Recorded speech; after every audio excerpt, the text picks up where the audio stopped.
Bismillahirrahmanirrahim. Assalamualaikum warahmatullahi wabarakatuh.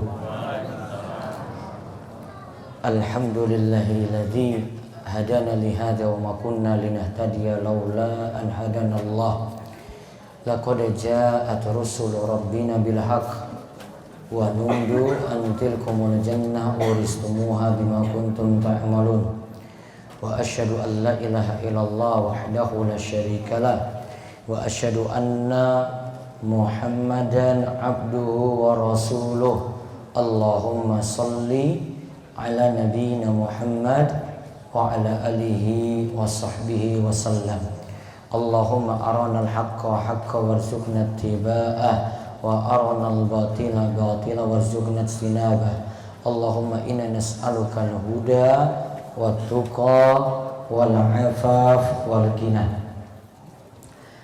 Puji syukur kita panjatkan pada Allah Rabbul Alamin, pemberi segala macam nikmat, memberikan kita nikmat, taufik, hidayah, iman, takwa, yang merupakan nikmat-nikmat yang khusus, yang hanya diberikan pada orang-orang yang khusus pula. Dan juga kita syukuri nikmat-nikmat umum yang lainnya yang telah Allah Subhanahu wa taala anugerahkan pada kita sekalian. Oleh karena itu, Nabi sallallahu alaihi wasallam itu pernah mengatakan setiap persendian yang kita miliki diperintahkan untuk bersedekah. Dalam hadis disebutkan Nabi sallallahu alaihi wasallam bersabda, "Kullu sulama minan nasi alaihi shadaqah." Setiap anggota persendian itu diperintahkan untuk bersedekah. Kulla yaumin tatlu'u fihi syams, yaitu setiap harinya, setiap kali matahari itu terbit. Situ Nabi SAW sebutkan beberapa amalan. Ta'dilu bainas naini shadaqah, mendamaikan dua orang yang berselisih adalah sedekah. Wa tu'inu rajula fi dabbati fatahmilu 'alaiha aw tarfa'u lahu 'alaiha sedekah. Nolong orang untuk naik ke kendaraannya atau menaikkan barang-barangnya di atas kendaraan, maka itu adalah sedekah. Wa tumitul adza ani tariqi sedekah, dan menyingkirkan gangguan dari jalan adalah sedekah. Kemudian wa bi kulli khutwatin tamshiha ila sholati shadaqah, dan setiap langkah kaki ke masjid juga adalah dihitung sedekah. Kesimpulan dari hadis ini, kata Imam Ibnu Rajab Al-Hambali dalam Jami'ul Ulum Al-Hikam, beliau katakan karena diperintahkan seluruh persendian untuk bersedekah menunjukkan bahwasanya kita diperintahkan untuk mensyukuri nikmat Allah Subhanahu wa taala. Maka kita syukuri nikmat yang ada saat ini. Kita bisa hadir di Langgar Nur Soleh, Purbayan, Kota Gede untuk mengikuti pengaosan, mengikuti pengajian yang mudah-mudahan kita mendapatkan limpahan ilmu yang bermanfaat. Allahumma amin. Sebelum saya mulai, perlu perkenalan apa tidak? Pak Takmir perlu perkenalan apa mboten ini, Pak? Hah? Perlu? Baik. Karena saya baru hadir juga di Purbayan. Sebenarnya saya rutin hadir di Masjid Mu'adz di sini di Kota Gede, dan setiap Rebu di Sekar Kedaton. Namun saat ini karena jalan ada perbaikan, pindah ke Raus Jogja di Jalan Parangtritis. Nama Muhammad Abduh Tuasikal. Tuasikal itu suatu marga besar di Ambon sana, di Maluku Tengah. Kemudian besar dari tahun 84 lahir, tahun 86 pindah ke Jayapura yang baru-baru ini kerusuhan itu kota besar saya. Kemudian tahun 2002 di SMA diterima di UGM lewat jalur pemilihan bibit unggul daerah. Kemudian lulus dari Teknik Kimia UGM tahun 2007. Lalu tahun 2010 lanjut studi di Kerajaan Saudi Arabia, mengambil jurusan kelanjutan dari Teknik Kimia dengan konsentrasi Polymer Engineering. Kemudian background belajar agama semuanya di luar kampus. Saya baru mendalami agama sejak kuliah di UGM semenjak tahun 2002. Waktu itu masih menghadiri kajian biasa sejak 2003, kemudian dalami bahasa Arab di saat musim liburan. Karena ketika itu biaya untuk mudik sangat-sangat mahal untuk orang yang asalnya dari Papua sana. Perjalanannya waktu itu belum ada, karena pesawat sangat-sangat mahal. Perjalanan dengan kapal habis seminggu, balik seminggu, 2 minggu. Kalau libur sesasi, libur sebulan, berarti habis di perjalanan 2 minggu. Maka di sana cuma 2 minggu saja. Nah, maka untuk waktu libur yang ada saya gunakan untuk belajar bahasa Arab selama musim liburan tadi. Dan setiap liburan di UGM saya gunakan untuk itu, belajar agama dan aktivitas keseharian di luar kampus. Di saat sore hari saya nimba ilmu agama dari ustadz-ustadz yang ada di sekitar Jogja, terutama di daerah Pogung.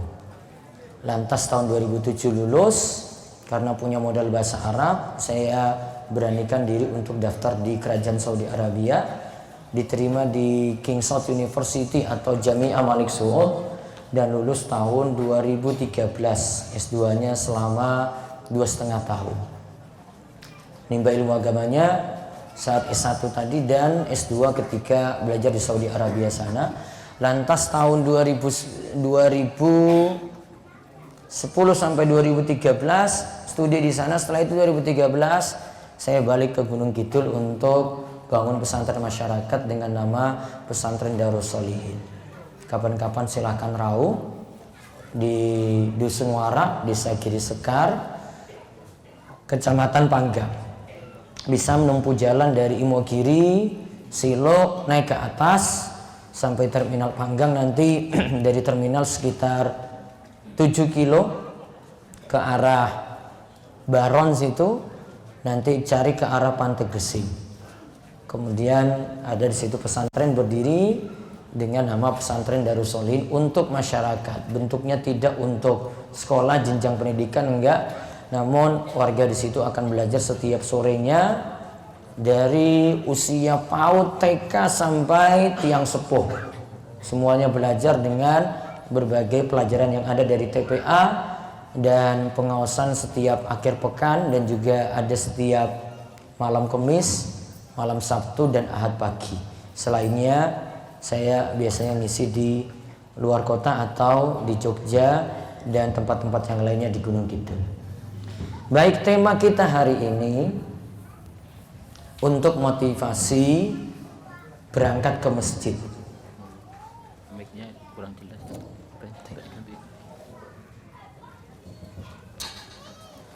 Pembahasan kita hari ini, suara jelas napa mboten?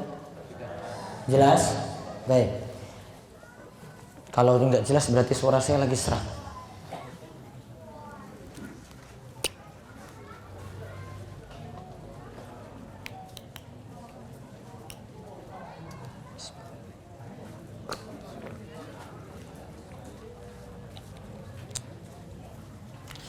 Pembahasan kita kali ini tentang motivasi agar kita bisa memperhatikan masjid-masjid kita.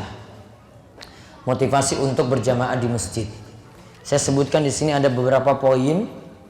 Sebenarnya cuma judul hadis atau ada situ beberapa riwayat dari para ulama. Kemudian yang terakhir nanti ada pendapat yang disebut dalam kitab Al-Majmu' Syarul Muhazzab karya Imam Yahya bin Syarif An-Nawawi. Jadi seputar dalil-dalil yang ada saja yang kita bicarakan pada malam hari ini, seputar sholat berjamaah. Judulnya seputar sholat berjamaah yang belum kita ketahui. Mungkin ada beberapa poin yang nanti Bapak Ibu akan baru dapati dan nanti kita lihat dalil-dalil yang kuat yang menyebutkan hal ini. Kita ketika mempelajari suatu masalah dalam syariat kita, itu hukumnya sudah sangat-sangat jelas sekali.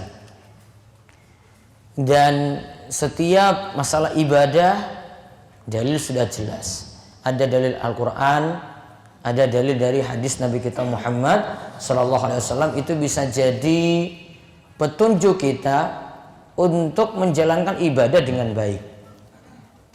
Nah, dalam masalah berjamaah di sini nanti akan disinggung masalah hukum sholat berjamaah itu bagaimana. Kemudian kita diperintahkan untuk bisa menghadiri sholat berjamaah lebih awal.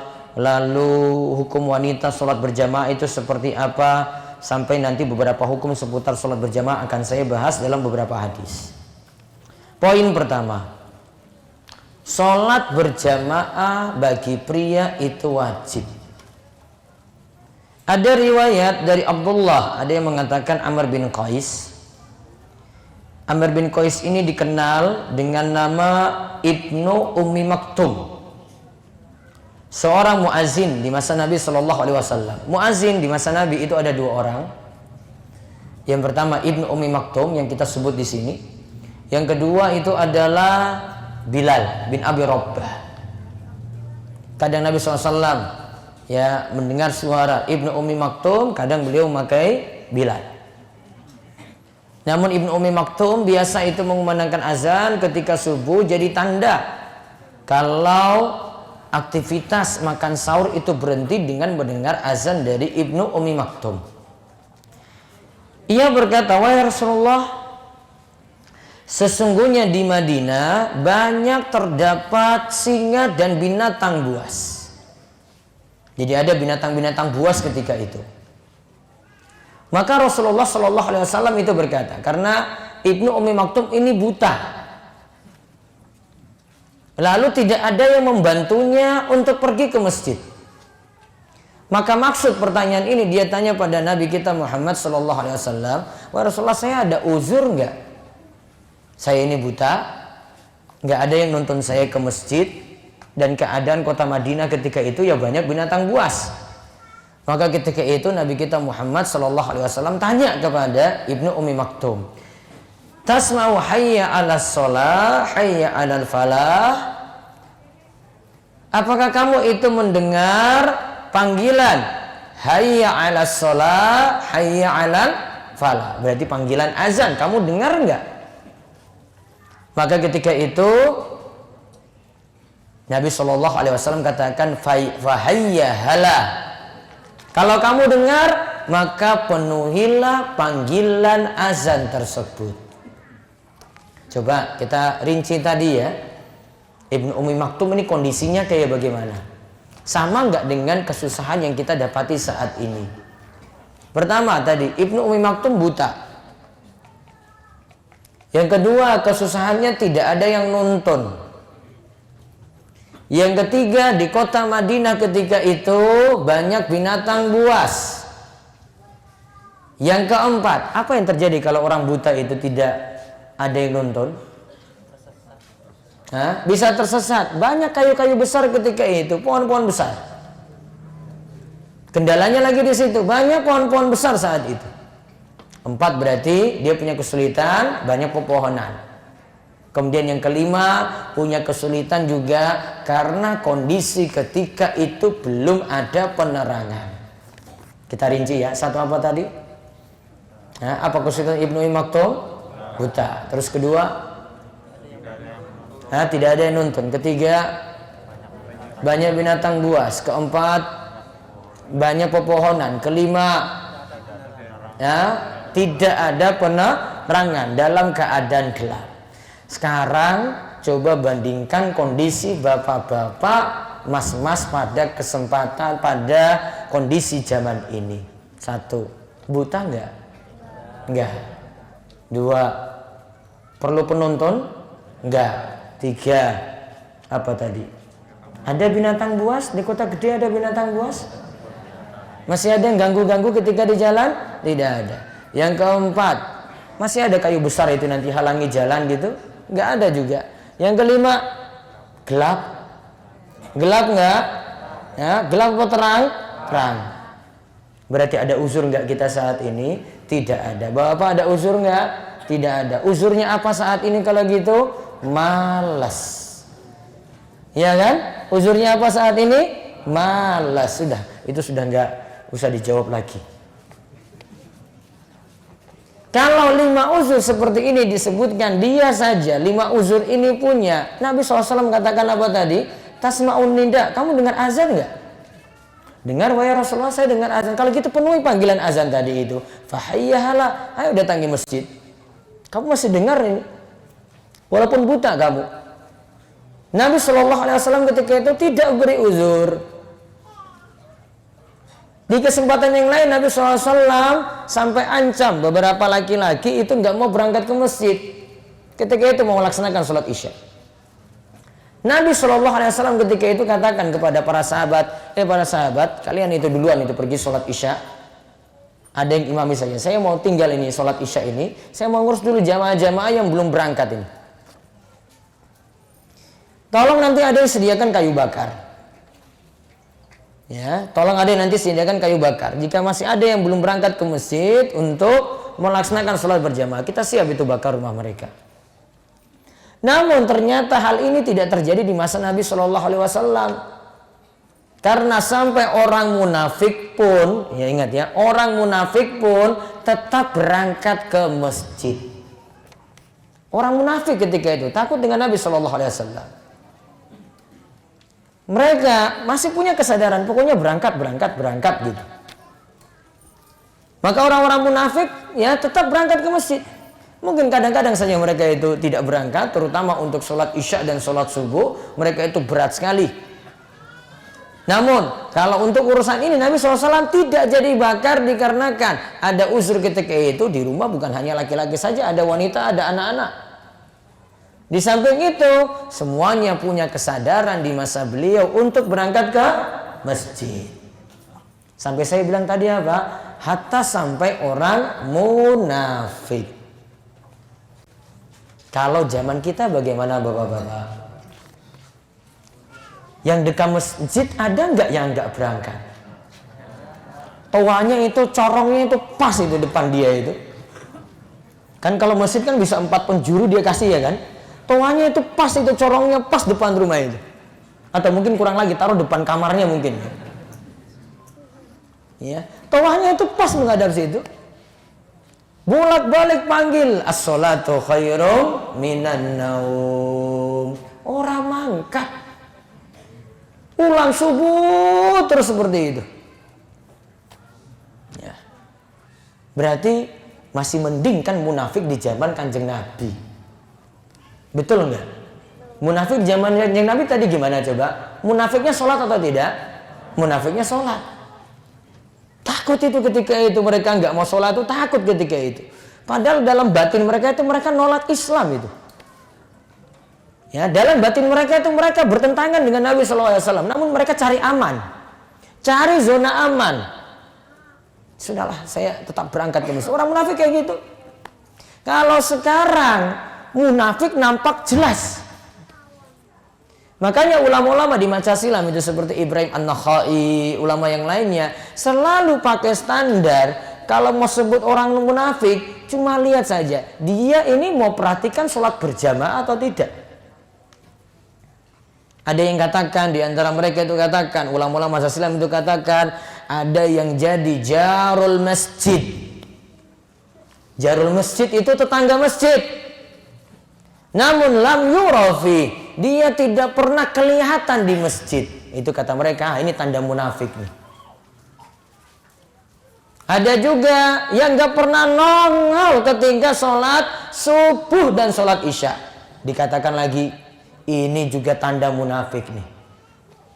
Sholat apa tadi? Subuh dan sholat isya. Kenapa disebut sholat subuh dan sholat isya?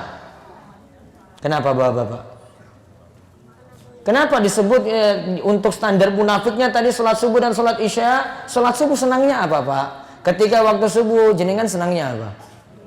Ya, tidur. Kalau sholat isya sudah ngantuk. Orang munafik di zaman Nabi datang ke masjid karena kondisinya gelap, maka mau hadir mau tidak sama saja. Nabi nggak tahu karena gelap.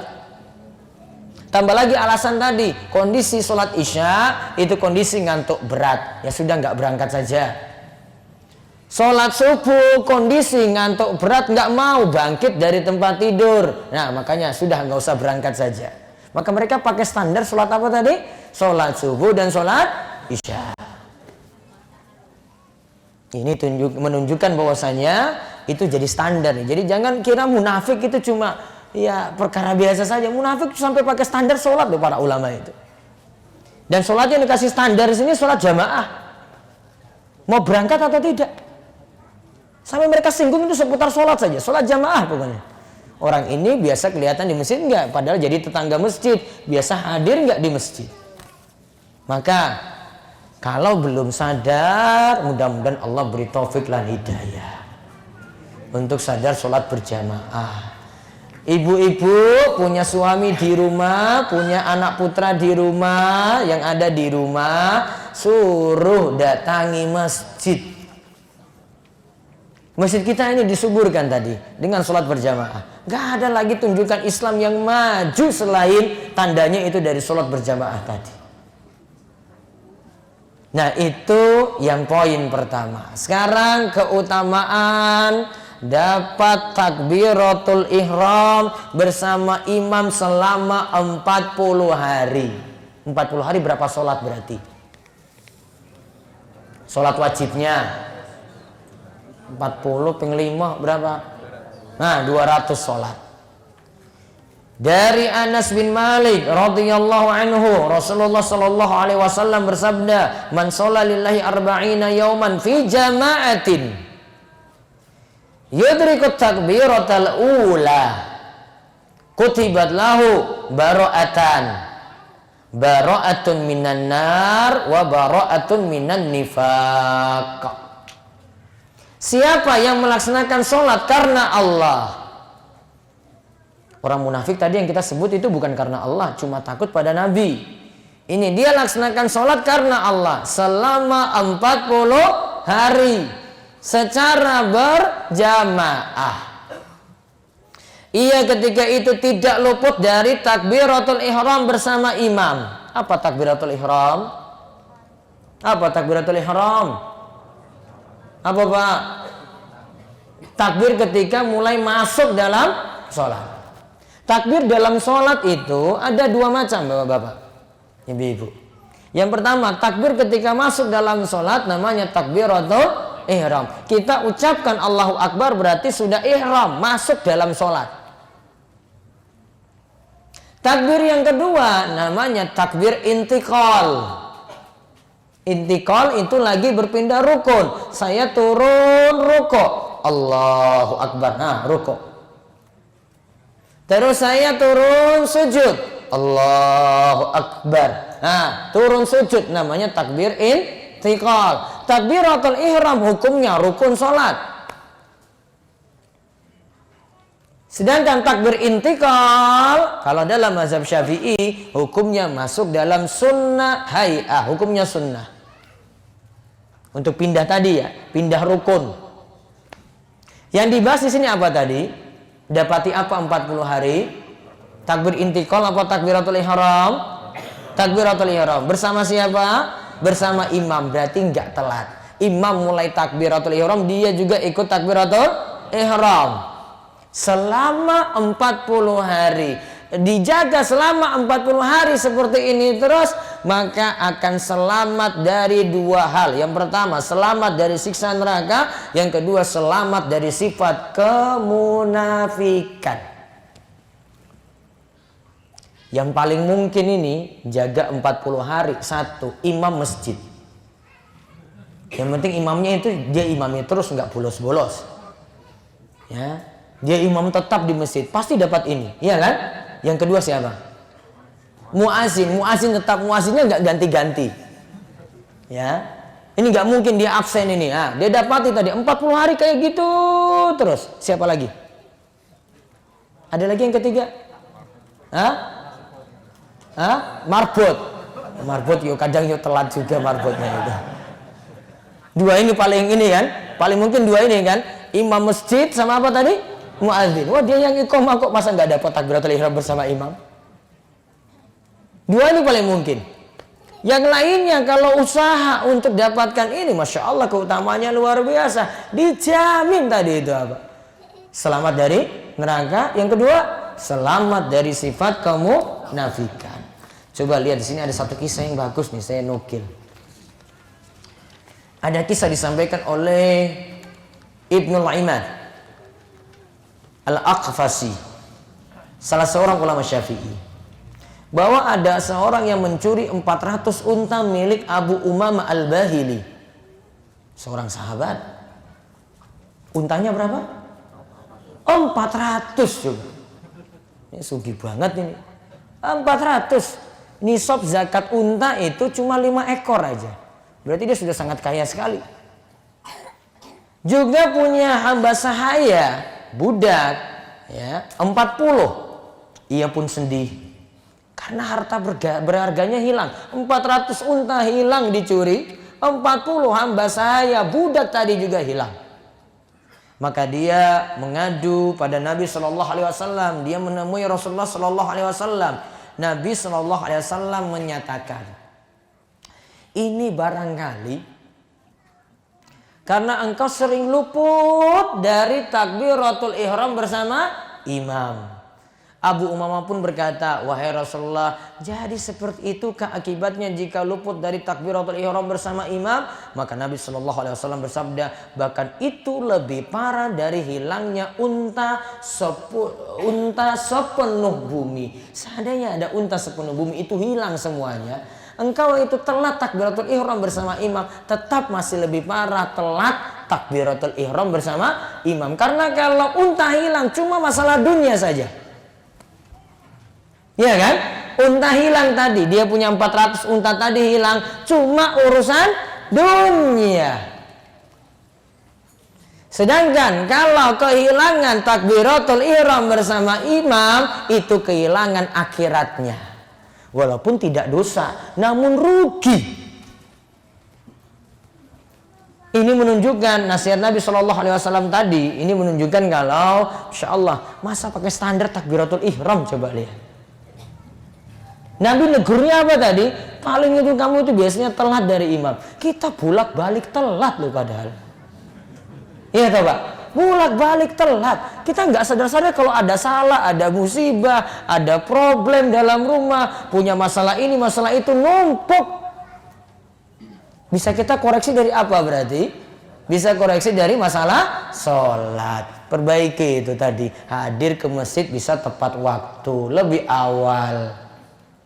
Contoh, sudah tahu di masjidnya itu antara azan dan iqamah cuma 5 menit. Ada kan kayak gitu 5 menit ya. Ada juga 10 menit. Dia malah berangkat pas waktu azan. Terus sampai ke masjid itu perjalanan dia 5 menit. Ada yang berangkat, ini masih mending nih. Ada yang berangkatnya pas iqamah. Jelas telat nggak? Telat. Apalagi kalau punya urusan-urusan yang lain. Kadang kendalanya karena junub subuh. Sudah tahu junub, bangunnya telat lagi. Junub butuh waktu mandi berapa menit Pak? Bapak-bapak, berapa menit mandi? Ya, gebiar-gebiar itu berapa menit? Ya untuk sah saja berapa menit? 1 menit bisa? Hah? Nggak bisa? Berapa menit aja dengan itu mandi? 5 menit, taruh 5 menit. Itu tadi mandi 5 menit tadi itu loh. Belum nanti dia mau pergi persiapan lagi, pakai baju lagi, berangkat lagi coba. Kalau cuma azan dan iqamah cuma 10 menit saja, jelas telat. Sudah tahu dalam keadaan junub ya, nggak bisa ngatur waktu lagi. Maka dia undur tadi, harusnya dia majukan tadi untuk mandinya lebih awal sehingga bisa dapati takbiratul ihram bersama imam. Terus yang ketiga, sekarang untuk ibu-ibu. Ibu-ibu hadir ibu-ibu?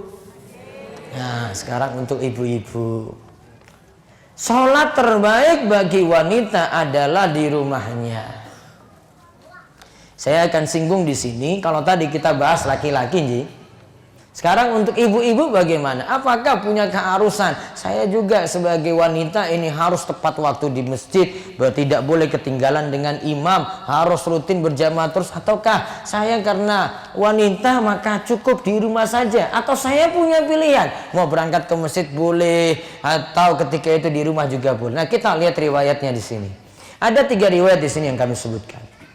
Dari Ibnu Mas'ud radhiyallahu anhu, dari Nabi Shallallahu Alaihi Wasallam bersabda, "Salatul mar'ati fi baitiha afdalu min salatiha fi hujuratiha, wa salatuha fi makhdaiha afdalu min salatiha fi baitiha." Salat seorang wanita di kamar khusus untuknya lebih afdal daripada salatnya di ruang tengah rumahnya. Dalam ada kamar, di kamar itu dia sholat lebih afdol daripada sholat di ruang tengah. Sholat wanita di kamar kecilnya, maksudnya situ ada wanita. Kalau orang Arab itu punya kamar khusus atau ruang khusus untuk menyimpan barang berharga. Jadi punya ruangan khusus untuk menyimpan emas-emas. Nah, gitu gampangannya. Ibu-ibu punya enggak? Kamar khusus cuma taruh emas perak di situ. Ada nggak? Nah, kalau ada ini yang dimaksud tadi. Kalau nggak ada ya sudah nggak apa-apa. Itu lebih afdal daripada sholat di kamarnya. Kamar tempat simpan perhiasan tadi, barang berharga tadi itu lebih dalam daripada kamarnya sendiri. Maka kamar dulu itu ada ruang tengah, terus ada kamar tidur seperti kita, terus dalam kamar ini punya tempat simpanan barang berharga lagi. Berarti makin dalam. Nabi Shallallahu Alaihi Wasallam katakan tadi dalam hadis Ibnu Mas'ud, kalau sholat di paling dalam lebih afdal daripada yang agak keluar, daripada di kamarnya sendiri, lebih afdal daripada di ruang tengah, lebih afdal daripada di ruang depan. Dan juga hadis yang kedua dari Ummu Salamah radhiyallahu anha, Rasulullah sallallahu alaihi wasallam bersabda, "Khairu masajidin nisa qa'ru buyutihin." Sebaik-baik masjid bagi para wanita adalah di bagian dalam rumah mereka. Qa'ru itu istilah untuk dalam yang paling dalam. Tadi kan ada ruang depan, terus ada ruang tengah, terus ada kamar. Dalam kamar ini masih ada kamar lagi. Nah, itu yang dicari. Paham, Bu? Ini kamar tidur. Dalam kamar tidur masih ada kamar lagi. Bukan kamar mandi loh ini. Ya, masih ada kamar lagi. Nah, jenengan pilih sholat di situ. Nah, itu lebih afdol. Itu yang namanya qa'ru buyutihin. Jadi kalau jenengan mau bandingkan ini, saya ruang tamu Ustaz, atau di ruang tengah Ustaz, atau di kamar saya. Nah, kamar lebih afdol karena paling dalam. Kenapa kok yang paling dalam? Karena sifat wanita yang paling baik itu tertutup. Ya, dia itu tertutup dalam rumah. Karena wanita itu, kalau dalam hadis ini kita bisa ambil pelajaran, mereka itu bangun pendidikan untuk anak-anak itu dari dalam rumah. Sedangkan untuk pria itu di luar rumah. Maka ibu-ibu ya sholatnya paling afdol ya di paling dalam. Lebih lagi di sini ada hadis yang panjang saya baca. Ini cerita langsung, praktek langsung dari sahabat wanita di masa Nabi Shallallahu Alaihi Wasallam. Ini ada namanya istri dari Abu Humaid As-Sa'idi, namanya Ummu Humaid. Ummu Humaid itu pernah mendatangi Nabi Shallallahu Alaihi Wasallam lalu berkata, "Wahai Rasulullah, saya sangat ingin sekali sholat berjamaah bersamamu." Berarti sholat bareng Nabi di masjid apa? Pak, Bu, masjid Nabi SAW namanya masjid apa? Masjid apa? Nabawi. Berarti saya ingin sholat jadi jamaahmu wahai Rasulullah, dan sholat di masjidmu. Maka dikatakan ketika itu beliau SAW menjawab, "Aku telah mengetahui hal itu, bahwa engkau sangat ingin sholat berjamaah bersamaku. Namun sholatmu di dalam kamar khusus untukmu, istilahnya itu bait, lebih utama dari sholat di ruang tengah rumahmu, hujrah. Sholatmu di ruang tengah rumahmu lebih utama dari sholatmu di ruang terdepan rumahmu. Sholatmu di ruang luar rumahmu lebih utama daripada sholat di masjid kaummu. Sholatmu di masjid kaummu lebih utama dari sholat di masjidku ini, yaitu Masjid Nabawi. Bapak ibu-ibu, sholat di Masjid Nabawi itu 1000 kali daripada sholat di masjid yang lainnya selain Masjidil Haram. Sholat di Masjidil Haram berapa kalinya? 100.000 kali daripada masjid yang lainnya. Ada satu masjid lagi, masjid apa? Masjidil Aqsa. Sholat di Masjidil Aqsa di Baitul Maqdis sana, Palestina, lebih utama 500 kali daripada sholat di masjid yang lainnya. Urutannya tadi ya, Masjidil Haram berapa tadi? 100.000. Masjid Nabawi 1000. Kemudian Masjidil Aqsa 500. Sini Nabi Shallallahu Alaihi Wasallam katakan sholat di masjidnya tetap masih kalah dibandingkan dengan sholat wanita itu di dalam kamarnya tadi. Maka lantaran mendengar hal ini, Ummu Humaid lantas meminta dibangunkan tempat sholat di pojok kamar khusus miliknya. Berarti tempat sholat khusus, musola khusus dalam rumah dia minta pada suaminya. Kemudian Ummu Humaid melakukan sholat di situ terus sampai Ummu Humaid itu meninggal dunia. Tanda para sahabat tahu sabda Nabi Shallallahu Alaihi Wasallam dan mereka praktekkan langsung. Dan ini jadi dalil kalau sholat ibu-ibu lebih afdal di rumah, namun tetap masih dibolehkan ke masjid. Asalkan tahu aturan, dia boleh ke masjid, ibu boleh ke masjid. Namun bagi ibu tidak jadi wajib. Yang jadi wajib itu adalah bagi laki-laki, wanita pilihan, opsional. Mau pergi ke masjid silakan, mau di rumah juga silakan. Kalau laki-laki tadi gimana? Wajib ke masjid. Tempat laki-laki di masjid. Terus kalau laki-laki di rumah bagaimana? Bapak-bapak. Jadinya bapak-bapak soleha. Paham bapak-bapak? Tobatlah pada Allah. Sekarang prinsipnya ke masjid deh jenengan itu. Laki-laki itu yang harus banyak di masjid. Karena apa? Urusan masjid semua urusan laki-laki loh. Azan siapa yang kumandangkan? Bapak-bapak apa ibu-ibu? Boleh nggak ibu-ibu teriak-teriak di masjid panggil azan? Boleh nggak? Nggak boleh. Iqamah tugasnya siapa lagi? Ya, tugasnya siapa? Bapak-bapak lagi. Khatib Jumat tugasnya siapa? Bapak-bapak lagi. Imam masjid tugasnya siapa? Bapak-bapak lagi. Urusan masjid itu seputar urusan laki-laki itu. Maka harusnya di masjid itu lebih banyak laki-lakinya. Ini kadang di beberapa tempat itu malah ibu-ibu itu lebih banyak itu. Wah, bapaknya di mana itu? Ya, mau hitung-hitung laki-laki nggak ada itu. Ada laki-laki 3 orang, ibu-ibu 20 orang. Apa istrinya papat kabeh iki paling ya. Papat ora cukup ya coba.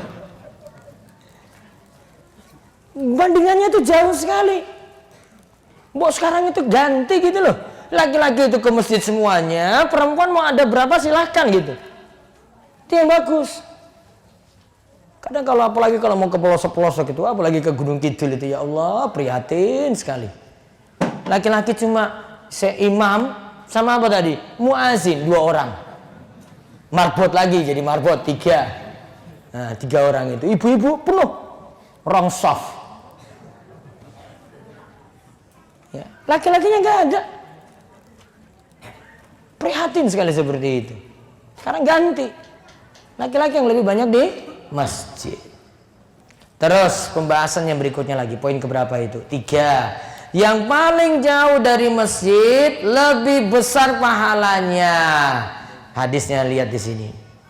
Dari Abu Musa radhiyallahu anhu, ia berkata bahwa Rasulullah sallallahu alaihi wasallam bersabda, "Inna a'zaman nasi ajran fi sholati ab'aduhum ilaiha mamshan. Fa ab'aduhum walladhi yantadhiru shalah hatta yusalliyaha ma'al imam a'dhamu ajran min alladhi yusalli summa yanam. Di sini disebutkan sesungguhnya orang yang paling besar pahalanya di dalam sholat adalah yang paling jauh berjalan menuju sholat, lalu yang jauh berikutnya. Dan orang yang menunggu sholat sampai ia melaksanakannya bersama imam lebih besar pahalanya daripada orang yang sholat kemudian tidur. Jadi ada yang nunggu imam sampai imam itu datang. Ini biasanya terjadi pada waktu isya, Bapak Ibu. Kalau di masa Nabi SAW waktu isya itu masih nunggu jamaah. Nunggu jamaah, kemudian Nabi itu kadang undur sampai pertengahan malam. Biasanya Nabi SAW melakukan di pertengahan malam. Kadang beliau lebih awal lagi karena sudah lihat kondisi jamaah sudah nggak kuat lagi untuk nunggu. Nah, siapa yang nunggu daripada tidur? Nah, itu lebih afdal yang nunggu daripada dia langsung tidur. Nah, tadi dibahas di awal apa? Orang yang paling jauh dari masjid. Itu yang paling afdal. Karena langkah kakinya ke masjid itu makin banyak. Maka ada seorang sahabat ketika itu rumahnya itu jauh dari masjid. Namun gak pernah telat ke masjid. Yang dekat-dekat pun kalah dengan dia. Dia jauh namun selalu on time ketika di masjid. Para sahabat yang lainnya usulkan. Bu, kamu itu beli tanah gitu dekat masjid. Ada tempat dekat masjid, kamu tinggal di situ. Kan lebih enak ke masjid. Dia bilang enggak. Setiap langkah kaki saya tahu nanti akan dihitung itu walaupun jauh tadi. Kemudian disebutkan juga dalam riwayat. Termasuk juga Nabi SAW katakan. Termasuk langkah pulangnya juga. Berarti perginya ke masjid. Terus pulangnya lagi tetap deh hitung. Menunjukkan makin jauh makin banyak pahala.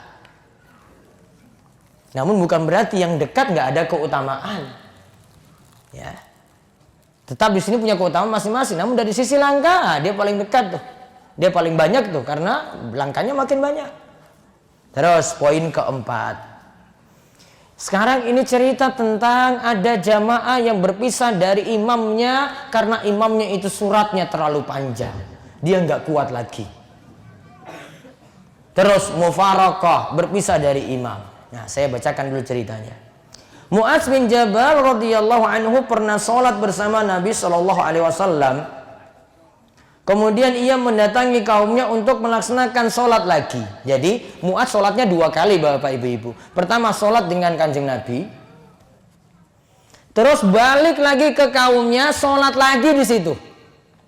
Ketika sholat dengan kanjeng Nabi berarti jadi makmum. Pulang ke kampungnya dia jadi apa? Imam. Namun karena sudah sholat wajib bersama Nabi, ketika pulang dia cuma sholat i'adah.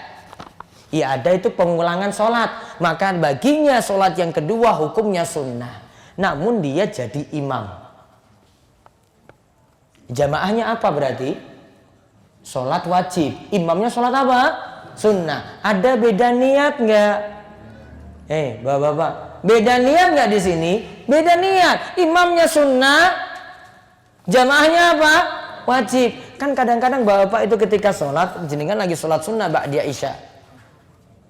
Terus ada yang datang dikira jenengan telat, terus nepuk. Iya kan Pak? Pernah nggak? Nah, terus nepuk punggung jenengan. Ya, dia niatkan apa? Saya mau jadi jamaah untuk jenengan Pak. Apa yang dilakukan oleh bapak tadi? Nolak? Nolak apa? Lanjut? Jadi berubah niat? Saran saya lanjut dan berubah niat. Munfarid sholat sendiri tadi untuk sunnahnya, berubah jadi apa?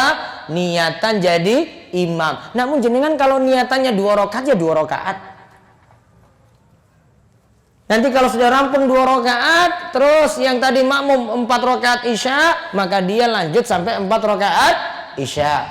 Dan di sini boleh beda niat antara imam dan makmum. Imamnya tadi apa? Sunnah. Makmumnya apa? Wajib. Jadi nggak usah banyak bingung. Kadang ini yang sering bingung itu kalau lagi bersafar. Pak, jenengan zuhur apa ngasar? Aku lah zuhur, Ustaz. Oh, ya sudah, sholat aja. Saya nanti tunggu nanti. Ya, yang asar dengan saya. Sebenarnya dia mau ikut zuhur pun boleh. Ya kan? Ini misalnya sholat zuhur ya, dia tinggal sholat asar nih ya. Dia misalnya jamak takdim. Dia tinggal sholat asar saja. Dia ikuti zuhur tadi. Imamnya niatan zuhur, makmumnya niatan apa? Asar. Punya kesamaan nggak antara zuhur dan asar? Sama kan? Kesamaannya ada. Kalau imamnya mau melakukan 2 karena qashar, ya sudah ikut 2 tadi, ya sudah. Kalau imamnya mau melakukan 4, ya sudah niatkannya asarnya jadi 4 rakaat. Musafir nggak apa-apa, jadikan 4. Itu nggak masalah. Dan dalam mazhab Syafi'i pun seperti itu tidak masalah. Yang saya bingungkan itu orang Indonesia itu kok nggak paham-paham kayak begini. Padahal ini dasar sekali mazhab Syafi'i loh ini. Dalam mazhab Syafi'i masih memperbolehkan beda niat loh Bapak Ibu. Namun kita kalau sholat selalu tanya-tanya kayak gitu. Pak, sholat apa? Oh, kalau saya itu cuma ngikut aja. Ah, sudah dia sholat ini, saya ikut aja lah. Yang penting saya berjamaah dengan dia. Kita kalau sudah dengar dia sholat zuhur, Pak enggak Pak, saya sholat asar. Sudah undur. Padahal dia bisa dapat jamaah itu, dapat pahala berjamaah loh tadi. Akhirnya dia putuskan sholat sendiri. Ya sudah, sholat munfarid. Nggak dapat 27 derajat. Nah sekarang kita lihat ya, masih lanjut nih. Tadi pulang ke kampungnya sholat lagi kan Mu'adz. Terus ketika itu Mu'adz membacakan surat Al-Baqarah. Panjang nggak? Hah? Jenengan kalau imamnya sholat Al-Baqarah pripun Pak? Hah? Kuat? Al-Baqarahnya bukan alif lam mim saja loh ini. Ya, ini 2,5 juz loh ini. Ya, 200-an ayat. Jenengan kuat? Sholat Isya lagi pas lagi ngantuk-ngantuk, coba lihat. Kuat nggak ini? Kuat apa mau kabur? Paling di belakang. Mungkin kalau ada yang nambah lagi, Westa. Batang malah bilang Westa itu. Itu sudah keluar kalimat itu, kalimat jelas. Sama ngobrol dalam sholat berarti kan? Batal. Ini baca surat apa tadi? Al-Baqarah. Ini masih ada lanjutannya nih. Lantas ada seorang yang keluar. Keluarnya kenapa? Hah? Terlalu panjang imamnya. Dia nunggu, wah ini Mu'adz nih keterlaluan banget. Ini masa Al-Baqarah hatamkan coba. Lantas ia melakukan sholat sendirian dengan ringkas. Dia pisah dari jamaah tadi. Mu'adz biarkan dia sholat sendiri. Dia keluar dari situ, kemudian dia sholat sendirian. Rampungkan sholat dengan lebih ringkas daripada Mu'adz. Kemudian hal tersebut sampai di telinga Mu'adz. Dan Mu'adz menyebut orang tadi yang keluar, dasar memang orang ini munafik dia. Masa saya sholat terus dia bubar dari situ kemudian sholat sendiri? Dasar dia memang munafik. Saya yang bilang Mu'adz. Mu'adz bilang pada orang tadi munafik dia. Kemudian sebutan Mu'adz tadi sampai pada orang yang digelari tersebut, sehingga akhirnya ia mendatangi Nabi Shallallahu Alaihi Wasallam dan berkata, wahai Rasulullah, kami adalah kaum yang bekerja dengan tangan-tangan kami di samping menggembala ternak. Saat itu Mu'adz sholat mengimami kami semalam itu membaca surat Al-Baqarah. Dia lapor pada Nabi, ngeluh pada Nabi, wahai Rasulullah, dia baca surat Al-Baqarah, maka aku memutus sholatku. Berarti dia berhenti kan? Lalu dia menuduh saya ini munafik karena keluar dari jamaahnya. Maka Nabi SAW bersabda, ya Mu'adz. Nah Mu'adz malah yang dipanggil, bukan orang ini, bukan orang yang keluar tadi. Maka Mu'adz yang dipanggil. Mu'adz, ini Mu'adz. Wahai Mu'adz, apakah kamu itu tukang pembuat fitnah, memicu orang itu enggan sholat? Ulang lagi sampai 3 kali. Apakah kamu itu memicu orang itu sampai enggak sholat kayak gini? Kamu buat fitnah kayak gini, kamu buat fitnah kayak begini. Nabi marah pada Mu'adz. Maka ketika itu Nabi sarankan pada Mu'adz, baiknya ketika engkau sholat, bacalah surat Asy-Syams. Wasyamsi wa duhaha. Atau bacalah surat Al-A'la. Apa Al-A'la? Sabbihisma rabbikal a'la. Atau surat semisal itu. Panjang enggak? Masih panjang enggak ini? Wasyamsi wa duhaha. Hah? Panjang nggak Pak? Kalau jenengan malah sholat pasti sebut, wah ini masih panjang. Al-Ikhlas mawon Pak. Ya. Kalau sifat sholat isya Bapak Ibu, sholatnya itu pertengahan. Bukan surat-surat yang lebih pendek lagi ayat-ayatnya, maksudnya lebih sedikit ayatnya, bukan. Kalau sholat isya itu pertengahan, maka Nabi sarankan, Mu'adz, kalau kamu jadi imam, cukup baca ketika sholat. Ya, jadi sholat isya kan tadi. Bacalah surat Asy-Syams, bacalah surat Al-A'la, Sabbihisma rabbikal a'la. Ini wajar di sini. Maka boleh baca seperti itu. Pelajarannya apa Bapak Ibu-Ibu? Yang pertama, boleh mengulangi sholat tadi ya. Ya, tadi kan Mu'adz sudah sholat bersama Nabi nggih, terus pulang ke kampungnya sholat lagi. Ulangi sholat apa? Isya. Kalau untuk bapak-bapak sholat bareng imam di masjid, pulang masih boleh sholat bareng istri. Paham Pak? Kadang ada istri yang minta, "Bu Mas, sekali-sekali imami saya toh." Padahal kalau istri di rumah pun, nah tadi kan kita bahas tadi sholat wanita di rumah nggih. Sholat di rumah pun sebenarnya walaupun sholat sendiri, karena kita katakan itu saja sudah afdol, maka tentu bisa mengejar pahala 27 derajat. Namun kadang ibu masih minta lagi, saya mau diimami oleh suami saya.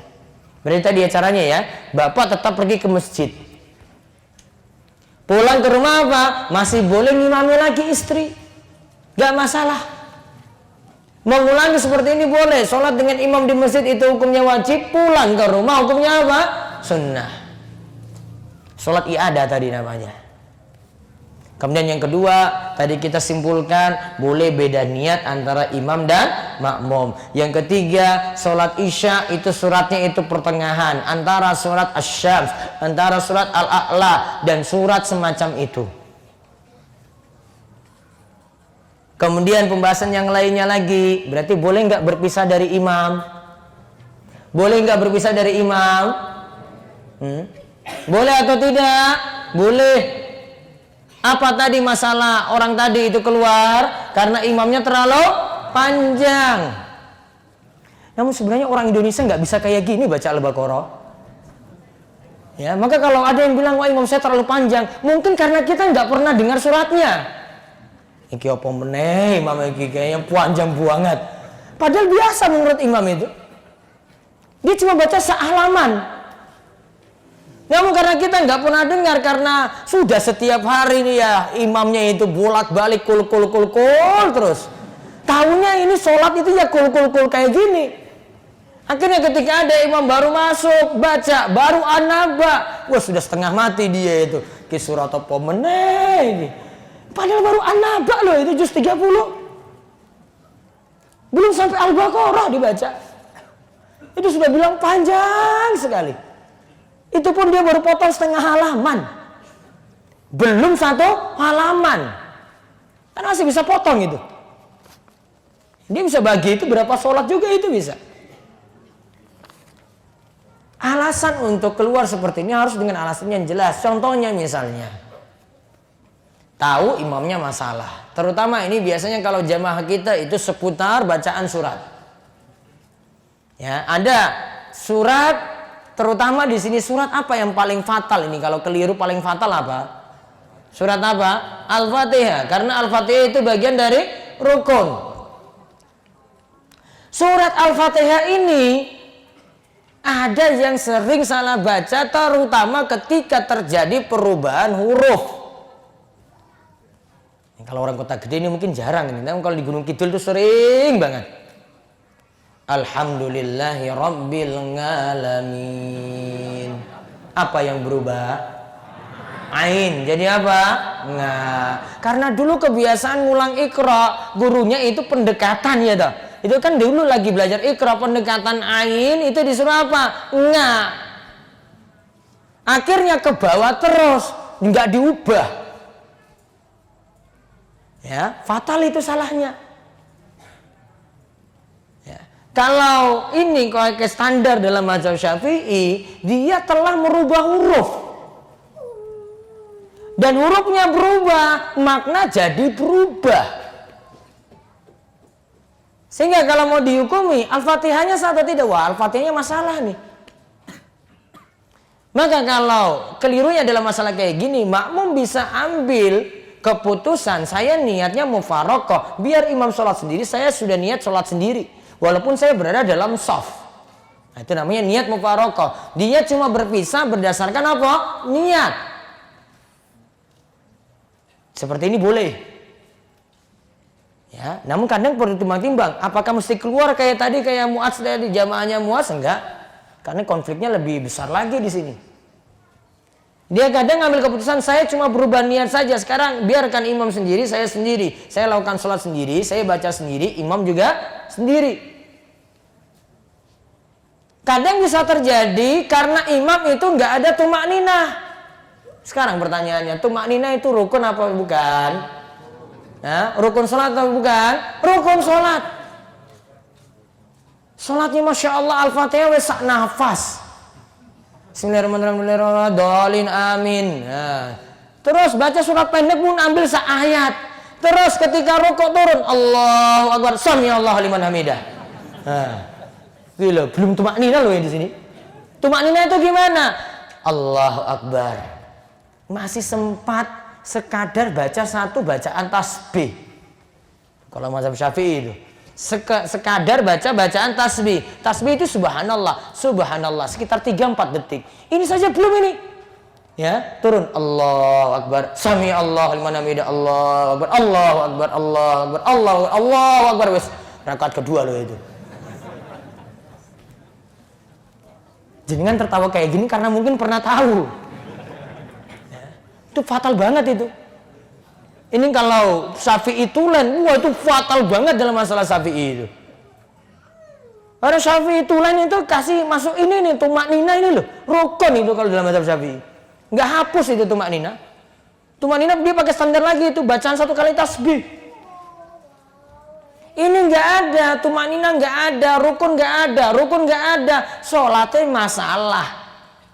Terus tadi makmum gimana kalau posisinya dia dapati imam kayak gitu, gimana coba? Dia mau keluar nggak enak, apa yang dia lakukan? Dia gerakannya biasa. Ya rukuknya imam cepat, ya Allahu Akbar, rukuknya santai, rukuknya bangkit lagi sami Allah liman hamidah, ya nyantai. Oh setelah rakaat biarkan imamnya kayak gitu.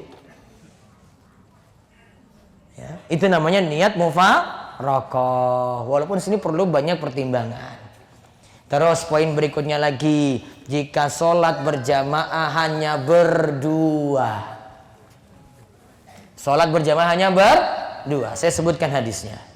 Dari Ibnu Abbas radhiyallahu anhu, ia mengatakan bahwa ia pernah bermalam di rumah bibinya, yaitu Maimunah binti Al-Haris, salah satu istri Nabi sallallahu alaihi wasallam. Bibinya Ibnu Abbas itu istri Nabi, yaitu Maimunah. Maimunah itu dengan ibunya Ibnu Abbas itu saudara. Maka Maimunah dengan Ibnu Abbas, Maimunah nganggap Ibnu Abbas itu keponakan, itu keponakannya. Jadi masih mahram, maka dia kalau mau belajar cukup datangi Maimunah saja, istri Nabi. Nah, lantas ketika itu Nabi Shallallahu Alaihi Wasallam melakukan sholat malam. Ibnu Abbas berkata, "Fakumtu usolli ma'ahu, fakumtu an yasarihi, fa akhadha bi ra'si, fa aqamani an yaminihi." Aku awalnya, ini imamnya, ini Nabi. Nabi sebelah kanan sini. Aku awalnya di sebelah kiri Nabi. Nabi sebelah kanan. Lantas Nabi pindahkan aku. Nabi tarik dia ini, narik dia, pindah itu ke kanan. Gak tahu cara mutarnya gimana, pokoknya sudah berubah ke kanan. Ya berarti narik gini ya, pindah. Suruh posisi sebelah apa? Sebelah kanan. Di sini kalimat sebelah kanan di sini Bapak Ibu sekalian, kalimatnya secara tekstual maknanya adalah posisi imam dengan makmur itu ya sejajar. Apakah perlu tadi ini imamnya sebelah kiri berarti nje, makmumnya kanan nje? Apakah perlu mundur sedikit di belakang? Kalau untuk laki-laki sama laki-laki atau perempuan sesama perempuan. Kalau hadis ini terangkan tidak perlu. Terus mau mengetahui kalau di antara dua orang ini mana yang imam, bagaimana cara mengetahuinya? Yang sebelah kiri itu imam, sebelah kanan itu makmum. Seandainya ada jamaah berikutnya mau sholat berjamaah dengan ini lagi, cukup dia beri isyarat pada yang sebelah kanan untuk mundur. Nah, ini mau buat jamaah seperti itu. Kalau cuma berapa tadi? 2 orang. Namun kalau sudah 3, 1 di depan jadi imam, 2 posisinya di belakang. Ibu-ibu posisinya di mana? Belakang. Misalnya ada suami sholat bareng istri, istrinya posisinya di mana? Pak, cinta nggak sama istrinya? Posisinya di mana? Jejer apa belakang? Nah, tetap di belakang. Ya, itu masalah posisi. Terus pembahasan 1 poin lagi terakhir.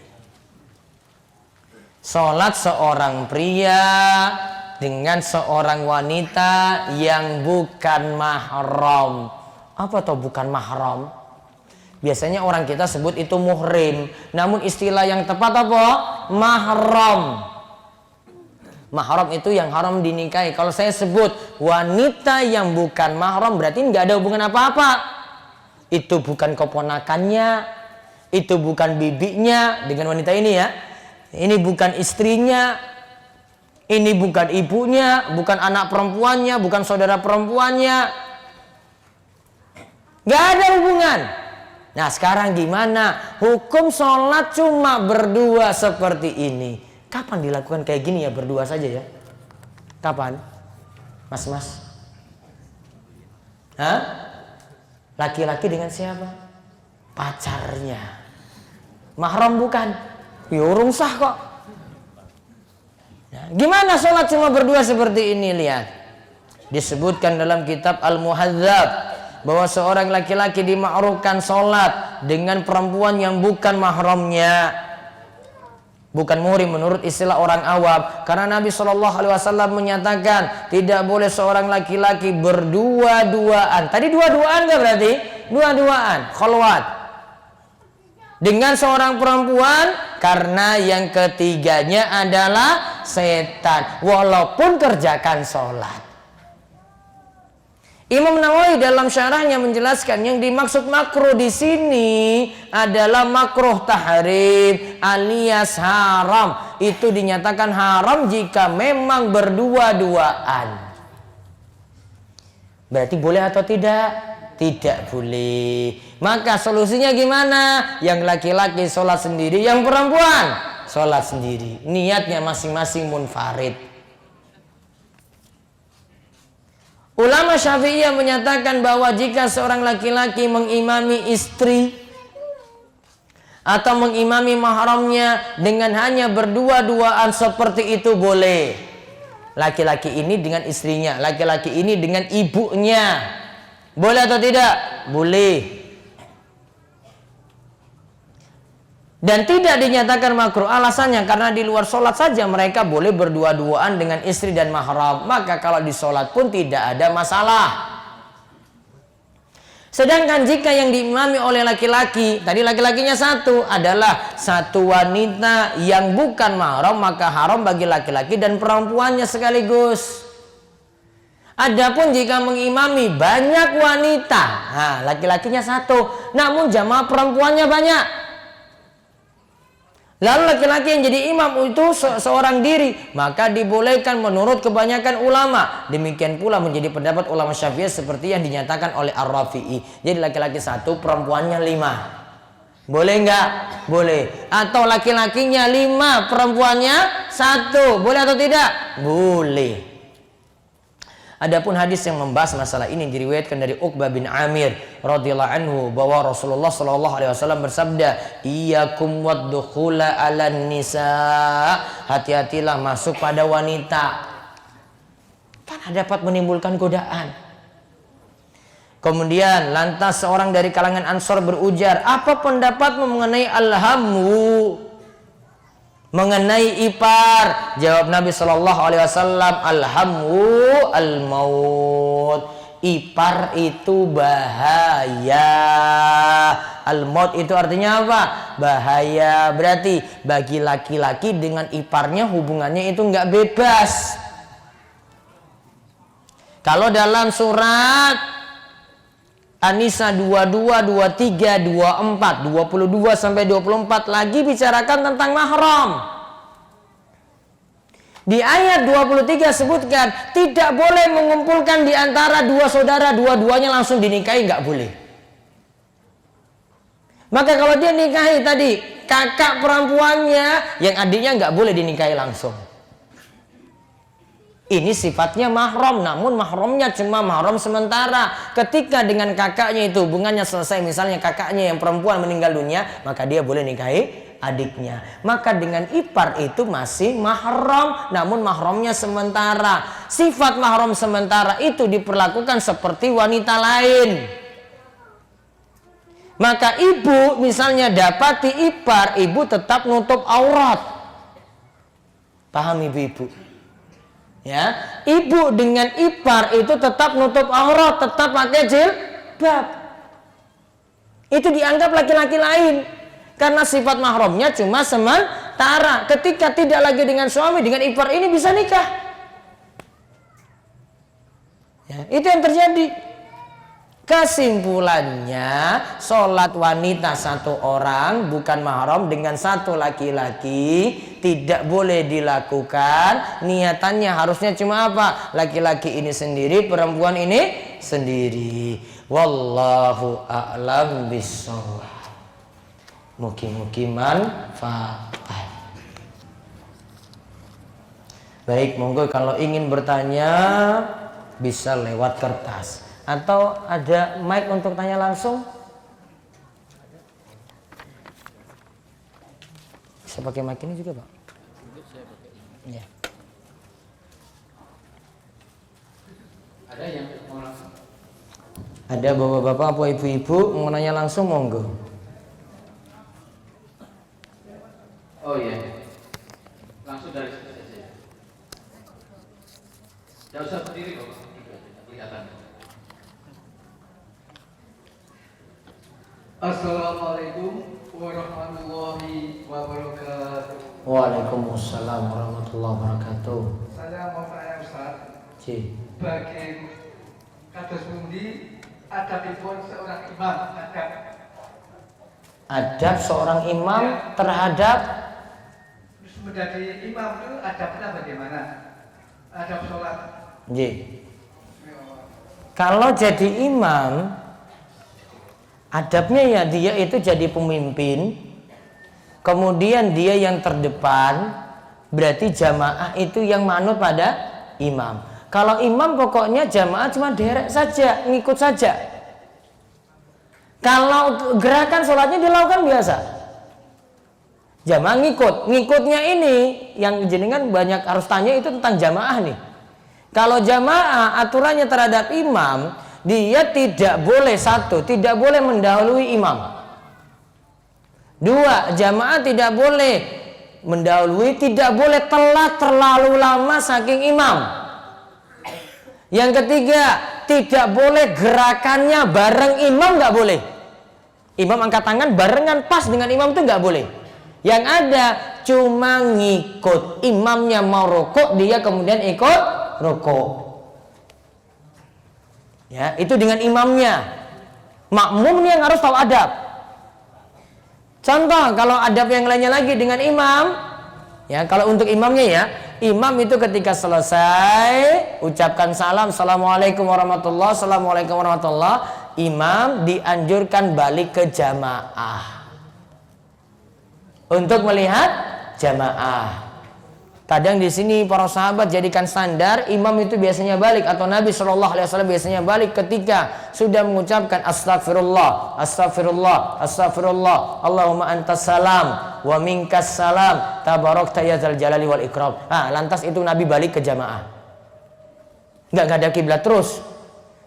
Apa manfaatnya balik ke jamaah? Biasanya dengan baliknya Nabi Shallallahu Alaihi Wasallam ke jamaah itu jadi tanda kalau saat ini jamaah yang punya keperluan boleh bubar.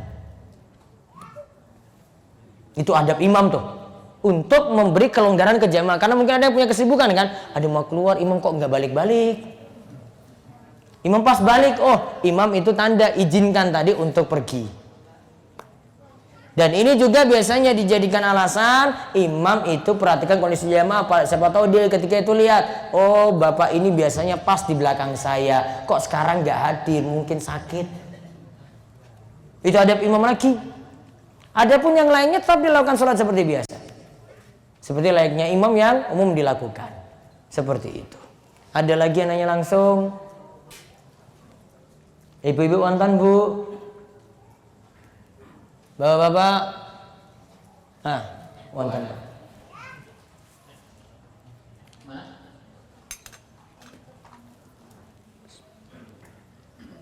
Assalamualaikum warahmatullahi wabarakatuh. Waalaikumsalam warahmatullahi wabarakatuh. Ya, saya mau tanya Ustaz. Iya. Gini, kalau kita seandainya sudah sholat wajib, contohnya adanya sholat zuhur, kemudian datang seorang itu mau mintakan kita sebagai Imam lagi. bukan sebagai makmum. Oh, jadi untuk temani dia dapat jamaah. Berarti namanya sodakoh. Sodakoh untuk sholat. Jenengan ulangi sholat saja berarti. Biar dia dapat sholat berjamaah. Hukumnya boleh. Sama seperti sholat i'adah tadi yang kita sebutkan. Terima kasih Ustaz. Dan nanti dia dapat pahala jamaah, jenengan juga dapat pahala bantu orang. Baik. Bagaimana jika masih ada kuliah saat sudah masuk sholat, lalu setelah kelas selesai kami sholat berjamaah, apakah bisa terhitung ke dalam 40 hari takbiratul ihram bersama imam? Kalau hadis tadi umum, dia masuk jamaah kedua, jamaah ketiga, jamaah keempat, ada jamaah berikutnya lagi. Hadis ini umum, yang penting dapat takbiratul ihram bersama imam. Ada situ bisa jadi imam pertama karena ada uzur, di akhirnya dengan imam yang kedua, tetap dibolehkan. Wallahu a'lam. Seorang sholat sendiri dan di sebelah kanan orang tersebut ada tembok. Tiba-tiba ada orang yang ikut makmum dan berdiri di sebelah kirinya. Ini jamaah perempuan. Apa yang harus dilakukan oleh imam? Geser ke kiri supaya makmum di sebelah kanan, atau tetap di situ namun makmum di sebelah kiri. Ini berarti sama perempuan ya. Bisa berlaku juga sama laki-laki. Bisa dilakukan satu. Posisi kanan nggak bisa diisi. Yang tadi sholat sendirian, harusnya dia diberi isyarat supaya geser ke kiri. Maka nanti tempatnya ditempati oleh jamaah tadi yang ingin bermakmum. Berarti cuma geser satu langkah saja sudah, yang ini masuk untuk bermakmum sebelah kanannya. Seandainya ini pun nggak paham, posisinya akhirnya di sebelah kiri, sholatnya tetap sah. Tadi Nabi SAW pindahkan Ibnu Abbas ke sebelah kanan, itu bukan berarti sholat sebelah kiri itu tidak sah. Namun Nabi cuma mau tunjukkan sebelah kanan itu lebih baik untuk posisi makmum. Karena setelah itu Nabi tidak tegur-tegur lagi Ibnu Abbas, cuma tadi pindahkan posisinya saja. Berarti ke kiri tadi, di sebelah kiri itu masih dianggap sah, kanan itu tetap lebih afdal.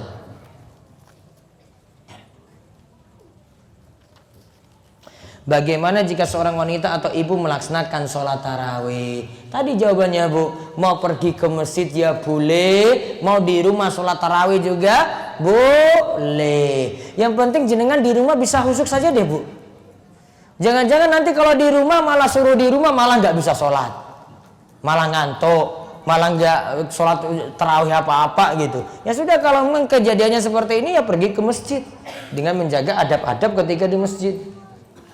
Bagaimana jika seorang wanita memilih sholat di kantor saja daripada ke masjid, namun ragu menentukan arah kiblat?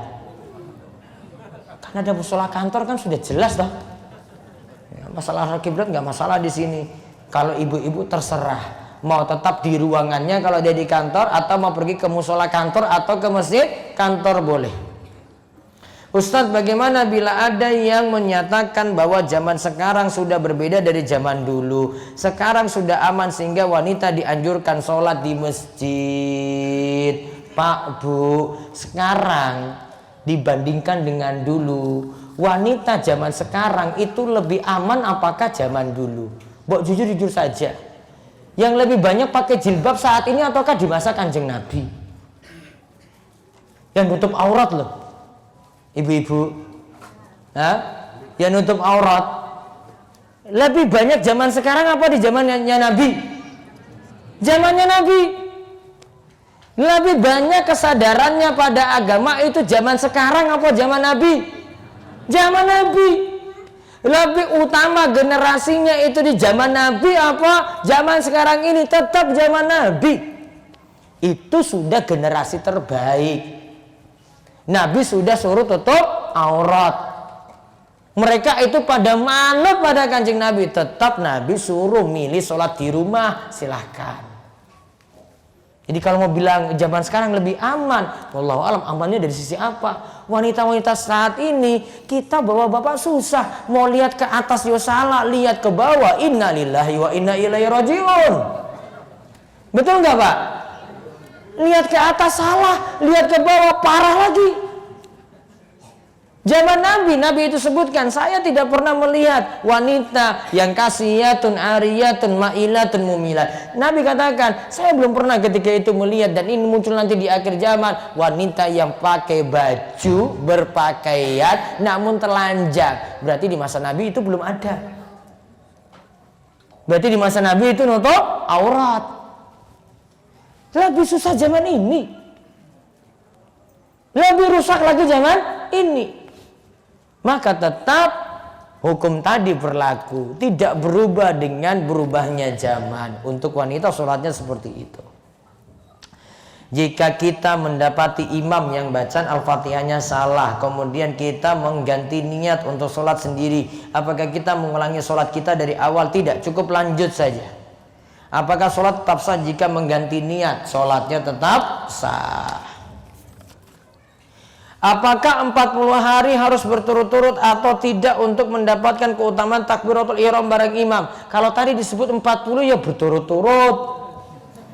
Kalau 40 nggak berturut-turut ya kita semuanya dapat. Umur sekian tahun, masa 40 hari nggak dapat coba takbiratul ihram bersama imam? Ya coba, sudah dapat semuanya. Ngapain faedah hadisnya? Apa Nabi sebut? 40 hari sholat berturut-turut bersama imam, tidak ketinggalan apa? Takbiratul ihram. Sholat fajar dengan sholat qobliyah subuh bedanya apa Ustadz? Kalau dimaksud sholat sunnah fajar itu sama dengan sholat qobliyah subuh. Kapan dilakukan? Azan subuh sudah berkumandang, waktu subuh sudah masuk, maka lakukanlah sholat sunnah fajar atau sholat qobliyah subuh. Al-Baqarah ayat 112.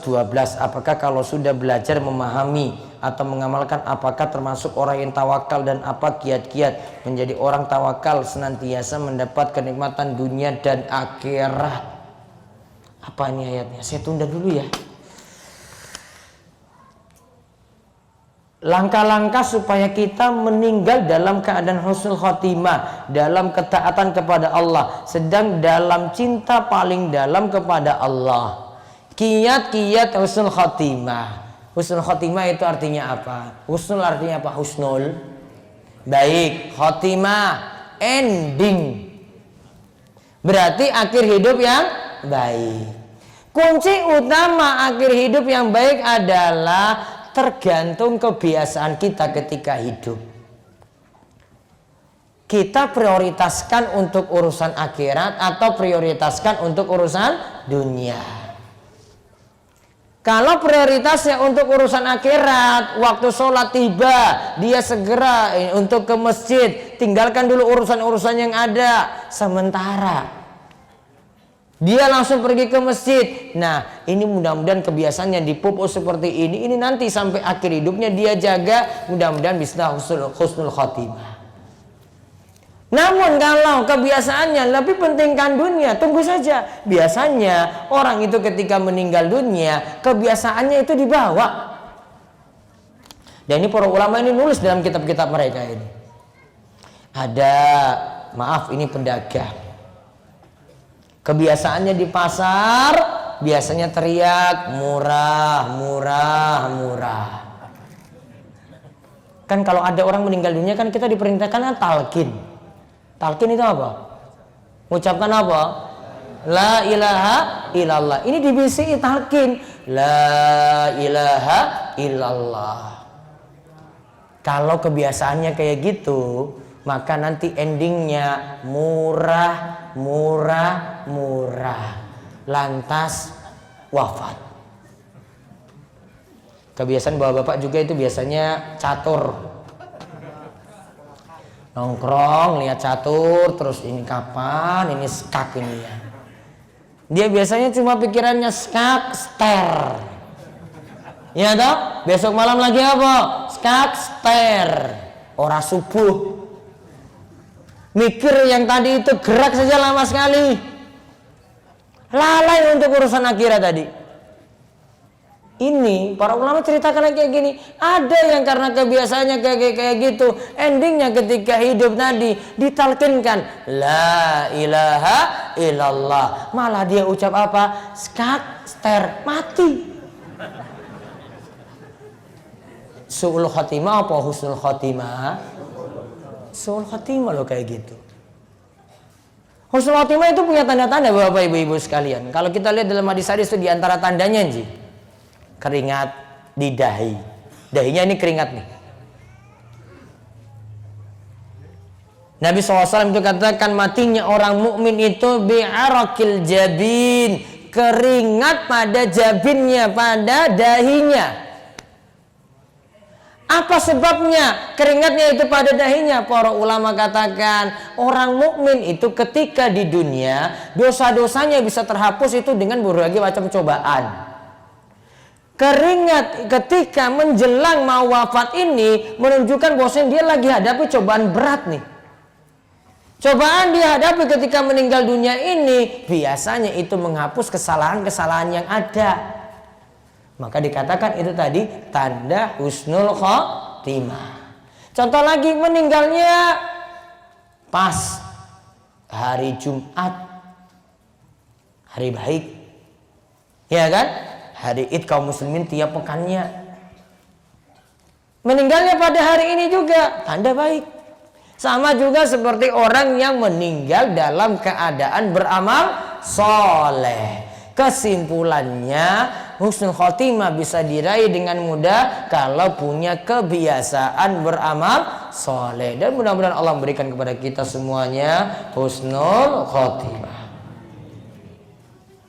Menggabungkan dua niat sholat sunnah boleh tidak Ustadz? Misalnya sholat tahiyatul masjid dengan sholat duha. Pas jam 9 saya mau masuk masjid, sekalian niat saya mau sholat duha. Kalau jenengan mau pisah silakan. Sholat tahiyatul masjid baru setelah itu sholat duha boleh.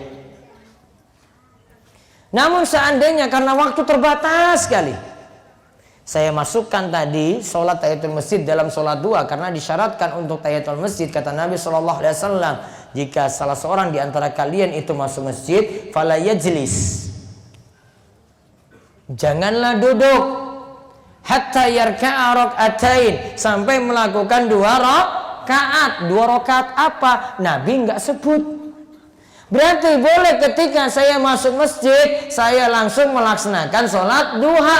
Duhanya berapa rakaat? 2 rakaat. Maka sudah dapatkan sholat tahiyatul masjid. Itu namanya menggabungkan 2 niat. Karena sholat tahiyatul masjid itu biasanya ngikut dengan sholat yang lain. Seperti ini boleh. Namun kalau sholatnya beda-beda, baiknya diniatkan sendiri-sendiri. Namun para ulama ada beberapa sholat itu bisa untuk digabungkan. Misalnya lagi sholat istikharah. Karena Nabi SAW cuma katakan kalau kita punya urusan mau istikharah, lakukan sholat 2 rakaat selain sholat wajib. Berarti bisa saja saya sholat duha. Sekaligus niatannya apa? Istikharah.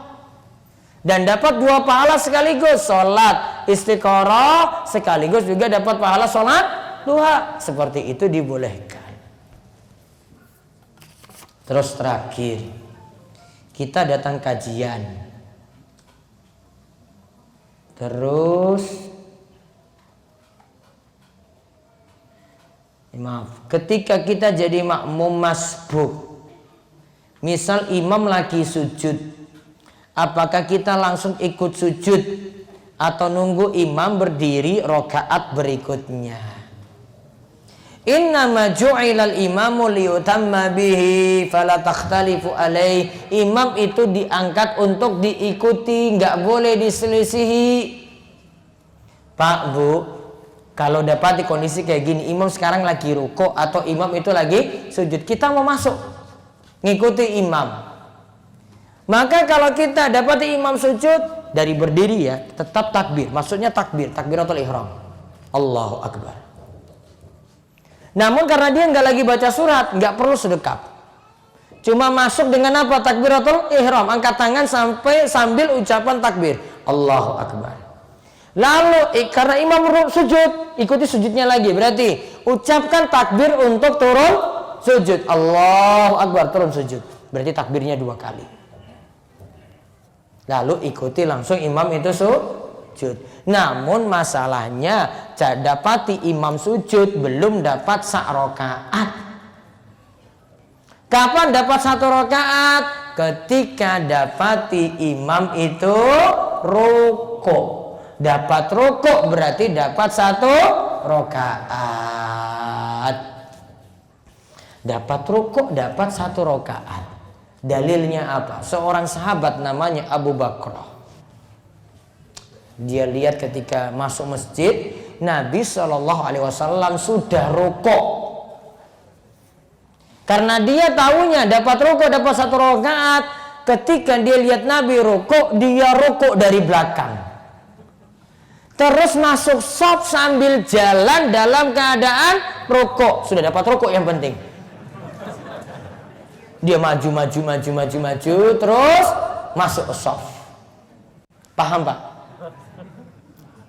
Terus bar sholat, Nabi ingatkan dia, panggil Abu Bakar, sini Abu Bakar. Nabi cuma bilang, zadakallahu hirsan. Wahai Abu Bakar, moga Allah terus beri kamu semangat. Nabi angkat dulu.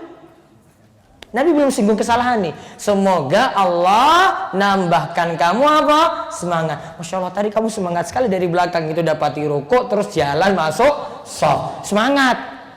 Nabi belum sebut salah nih, belum. Terus Nabi sebutkan, zadakallahu hirsan wala ta'ud. Namun jangan ulangi lagi. Mana yang nggak boleh diulangi? Mana yang nggak boleh diulangi? Dapati imam rukuk, dapat rukuk, dia rukuk dari belakang.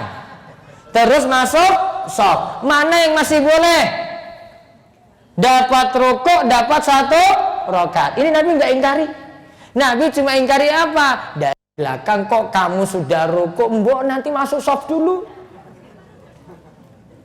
Namun dapat rukuk tetap dikatakan dapat 1 rakaat. Maka tadi kasus yang ditanyakan, kalau dia itu dapati sujud belum dapat 1 rakaat. Sampai dapat apa tadi?